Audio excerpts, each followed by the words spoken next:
किसी के मन की बात को पढ़ने की स्वतंत्रता हर किसी में होती है, बशर्ते आप इसे सही तरीके से सीखें और अभ्यास करें। आज हम इस कला को आचार्य चाणक्य की नीतियों और बुद्धिमत्ता के आधार पर समझेंगे। एक बार चाणक्य अपनी कुटिया के बाहर बने छोटे से बगीचे में गए और एक गुलाब का फूल तोड़कर लाए।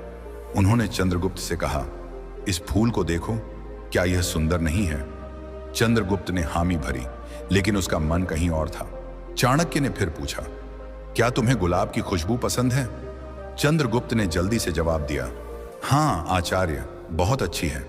चाणक्य ने हल्के से हंसते हुए कहा, युवक, तुमने फूल को सूंघा ही नहीं, फिर खुशबू कैसे पसंद आई? चंद्रगुप्त सकपका गया। चाणक्य ने आगे कहा, तुम्हारा मन यहां नहीं है। तुम मगध के सिंहासन के बारे में सोच रहे हो। तुम धनानंद को हराना चाहते हो, लेकिन डरते हो कि कहीं तुम्हारी योजना असफल ना हो जाए। चंद्रगुप्त की आंखें आश्चर्य से फैल गईं। उसने सोचा, यह कैसे संभव है? मैंने तो कुछ कहा ही नहीं। चाणक्य ने चंद्रगुप्त को बैठने का इशारा किया और बोले, मन को पढ़ना कोई जादू नहीं है चंद्रगुप्त, यह एक कला है जो अभ्यास और शांति से आती है। मैंने तुम्हारी आंखों में वह आग देखी जो एक योद्धा की होती है। तुम्हारे चेहरे की रेखाएं मुझे बता रही थीं कि तुम किसी बड़े लक्ष्य के लिए बेचैन हो। तुम्हारी उंगलियां बार बार एक दूसरे से टकरा रही थीं, जो तुम्हारे डर और संकोच को दर्शाता है। और जब मैंने तुमसे फूल के बारे में पूछा, तुमने जल्दबाजी में जवाब दिया, क्योंकि तुम्हारा मन कहीं और था। चंद्रगुप्त ने पूछा, आचार्य, आपने यह सब कैसे जाना? क्या यह कोई तंत्र मंत्र है? चाणक्य हंसे और बोले, नहीं, यह तंत्र मंत्र नहीं, बल्कि मन की शांति और दूसरों के हाव भाव को समझने की कला है। मैंने अपने मन को इतना शांत कर लिया है कि मैं दूसरों के मन की हलचल को सुन सकता हूं। चाणक्य ने चंद्रगुप्त को अपने साथ एक प्रयोग करने को कहा। उन्होंने उसे एक शांत कोने में बैठने को कहा और बोले, दिन में 2 घंटे तुम चुप रहो, न बोलो न सोचो, बस अपनी सांसों को देखो। जब तुम्हारा मन शांत होगा, तुम दूसरों के मन को पढ़ पाओगे। चंद्रगुप्त ने कई महीनों तक यह अभ्यास किया। धीरे धीरे वह लोगों के हाव भाव, उनकी आंखों की चमक और उनके शब्दों के पीछे छिपे इरादों को समझने लगा। तब चाणक्य ने कहा, अब मैं तुम्हें पहले एक कहानी सुनाता हूं। तुम इस कहानी को ध्यान से सुनो, फिर इस कहानी के खत्म होते ही मैं तुम्हें मन की बात पढ़ने के 7 तरीके बताऊंगा। कई साल पहले हिमाचल की हरी भरी वादियों में सरयू नदी के किनारे एक छोटा सा गांव था। वहां 2 भाई बहन रहते थे। बड़ा भाई रमेश, जो देख नहीं सकता था, और छोटी बहन अनीता, जो गांव में एक छोटा सा बगीचा संभालती थी। अनीता का बगीचा खूबसूरत था, लेकिन जंगली जानवर अक्सर उसकी फसलें बर्बाद कर देते थे। अनीता को इससे बहुत परेशानी होती थी। एक दिन उसने सोचा कि क्यों ना अपने अंधे भाई रमेश की मदद ली जाए, जो अपनी तीक्ष्ण सुनने की क्षमता से जानवरों की मौजूदगी को भांप सकता था। अनीता ने बगीचे के बीच में एक छोटा सा मचान बनाया और रमेश को वहां बिठाया। उसने कहा, भैया, अगर तुम्हें किसी जानवर की आहट सुनाई दे तो अपनी लाठी से मचान पर जोर से ठोक देना, इससे जानवर डरकर भाग जाएंगे। रमेश ने अपनी बहन की बात मान ली और हर दिन मचान पर बैठकर बगीचे की रखवाली करने लगा। जब भी उसे कोई आहट सुनाई देती, वह लाठी ठोकता और जानवर भाग जाते। इस तरह बगीचा सुरक्षित रहने लगा।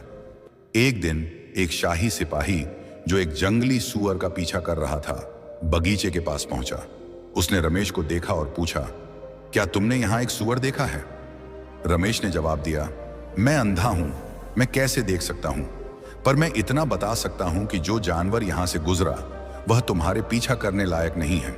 तुम अपना समय बर्बाद कर रहे हो। सिपाही हैरान हुआ और बोला, तुम अंधे हो, फिर भी इतने यकीन से कैसे कह सकते हो कि वह सूअर पीछा करने लायक नहीं है? रमेश ने शांति से समझाया, मैंने उस जानवर के कदमों की आहट सुनी। उसकी चाल भारी और धीमी थी, जैसे कोई गर्भवती मादा जानवर हो।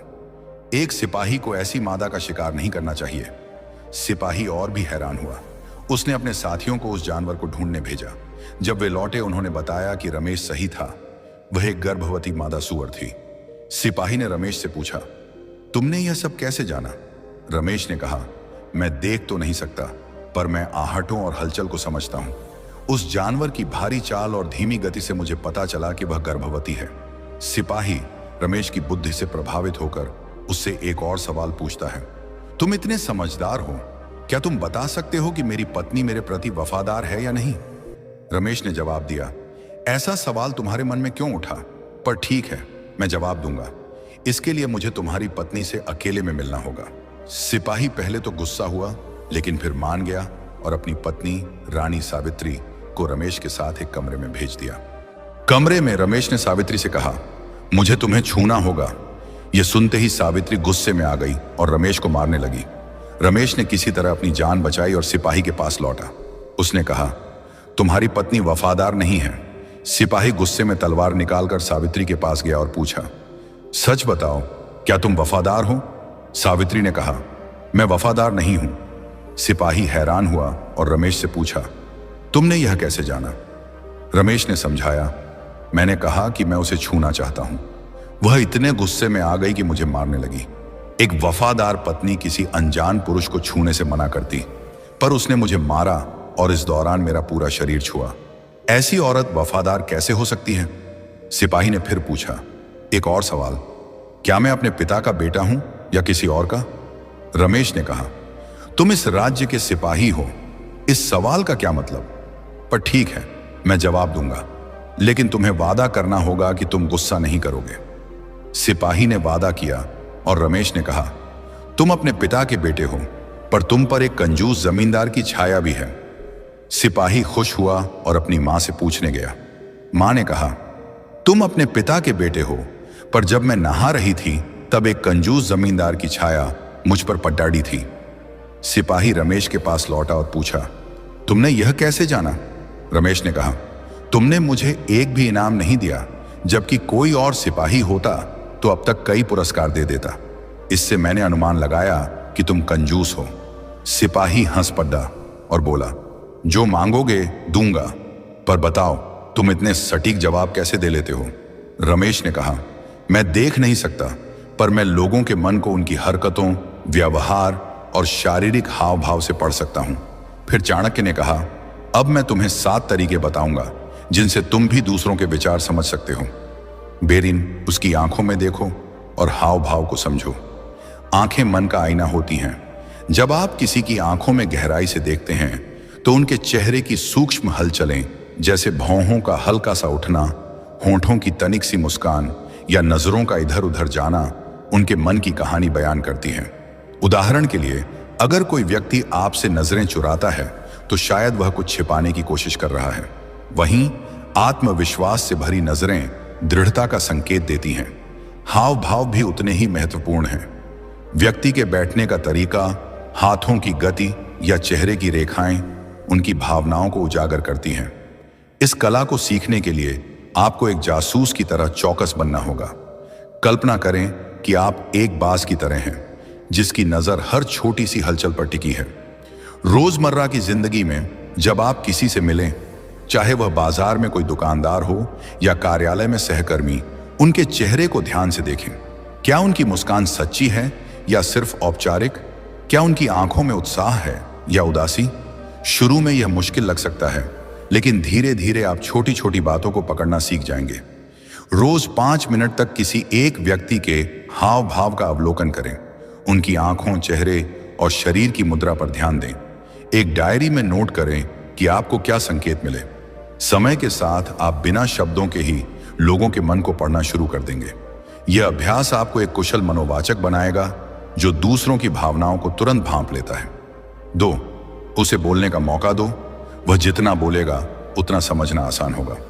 लोगों के मन को समझने का सबसे सरल तरीका है उन्हें खुलकर बोलने देना। जब कोई व्यक्ति अपनी बात कहता है तो उसके शब्द, लहजा और बोलने का अंदाज उसके मन के रहस्यों को उजागर करता है। कई बार लोग जो कहते हैं उससे ज्यादा उनके शब्दों के बीच का रुकना, उनकी आवाज का उतार चढ़ाव या बार बार दोहराए गए शब्द उनके मन की गहराई को दर्शाते हैं। इस कला को सीखने के लिए आपको एक धैर्यवान श्रोता बनना होगा। बातचीत में जल्दबाजी न करें। सामने वाले को अपनी बात पूरी करने दें। उनके शब्दों पर ध्यान दें, लेकिन उससे ज्यादा उनके बोलने के तरीके पर। क्या वे रुक रुक कर बोल रहे हैं?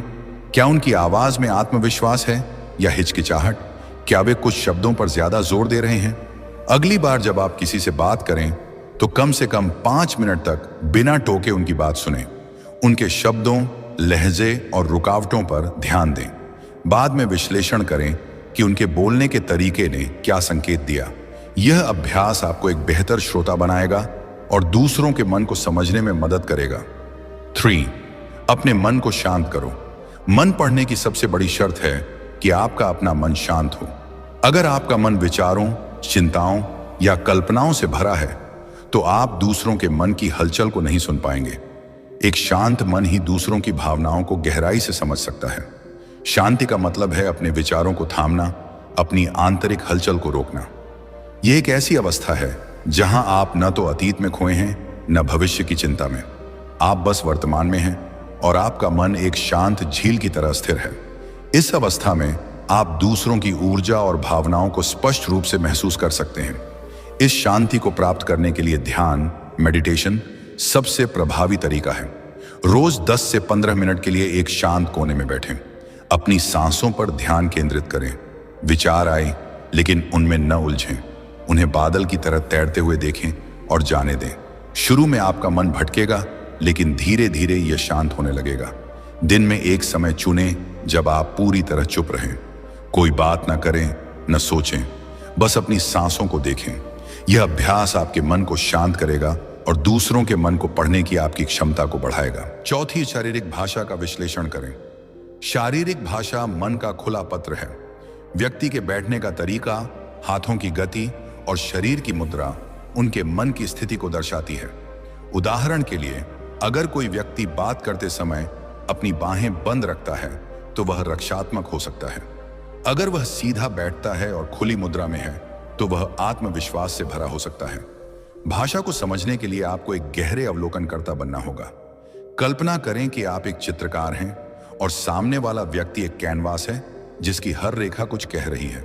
उनके हाथों की गति, उनके पैरों की स्थिति और उनके कंधों का झुकाव सब कुछ एक कहानी कहता है। सामाजिक सभा में लोगों की शारीरिक भाषा का अवलोकन करें। नोट करें कि उनकी मुद्रा और गतिविधियां क्या कह रही हैं। समय के साथ आप शारीरिक भाषा के सूक्ष्म संकेतों को पढ़ना सीख जाएंगे। ऊर्जा और भावनाओं को महसूस करें। हर व्यक्ति एक ऊर्जा क्षेत्र बनाता है जो उनकी भावनाओं को दर्शाता है। एक शांत मन इस ऊर्जा को महसूस कर सकता है। यह ऊर्जा आपको बताती है कि व्यक्ति खुश है, तनावग्रस्त है या उदास। इस ऊर्जा को महसूस करने के लिए आपको अपनी अंतर्ज्ञान को जागृत करना होगा। यह एक ऐसी अनुभूति है जो आपको बताती है कि कुछ ठीक है या नहीं। उदाहरण के लिए, आप किसी से मिलते हैं और वह मुस्कुरा रहा है लेकिन आपको लगता है कि कुछ गलत है। यह आपकी अंतर्ज्ञान की आवाज है जो उनकी ऊर्जा को पढ़ रही है। एक बार मैं एक पार्टी में गया जहां एक व्यक्ति बहुत हंस बोल रहा था, लेकिन जब मैंने उससे बात की तो मुझे उसकी ऊर्जा में एक खालीपन महसूस हुआ। मैंने उससे गहराई से बात की और उसने बताया कि वह अपने करियर में असफलता से जूझ रहा था। करीबी के साथ बैठें और उनकी ऊर्जा को महसूस करने की कोशिश करें। क्या उनकी ऊर्जा सकारात्मक है या भारी? अपनी अंतर्ज्ञान पर भरोसा करें।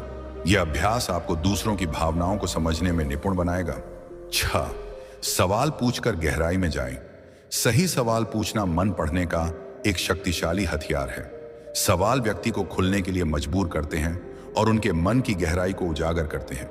पूछते समय खुले और गैर निर्णयात्मक सवाल चुनें, जैसे आप इस बारे में क्या सोचते हैं या यह आपको कैसा लगता है। उनके जवाबों में छिपे संकेतों पर ध्यान दें। अगर कोई सवाल का जवाब टालता है तो शायद वह कुछ छिपा रहा है। उदाहरण के लिए, मैंने एक बार अपने मित्र से पूछा, तुम्हारा नया प्रोजेक्ट कैसा चल रहा है? उसने हल्के से कहा, ठीक है। लेकिन मैंने और गहराई से पूछा, क्या कोई चुनौती है? तब उसने बताया कि उसे समय की कमी हो रही है। किसी से बात करते समय एक खुला सवाल पूछें और उनके जवाब के पीछे की भावना को समझने की कोशिश करें। यह अभ्यास आपको उनके मन की गहराई तक ले जाएगा। 7. निरंतर अभ्यास और धैर्य रखें। मन पढ़ने की कला एक दिन में नहीं आती। यह निरंतर अभ्यास और धैर्य का परिणाम है। कला को सीखने के लिए आपको रोज छोटे छोटे कदम उठाने होंगे।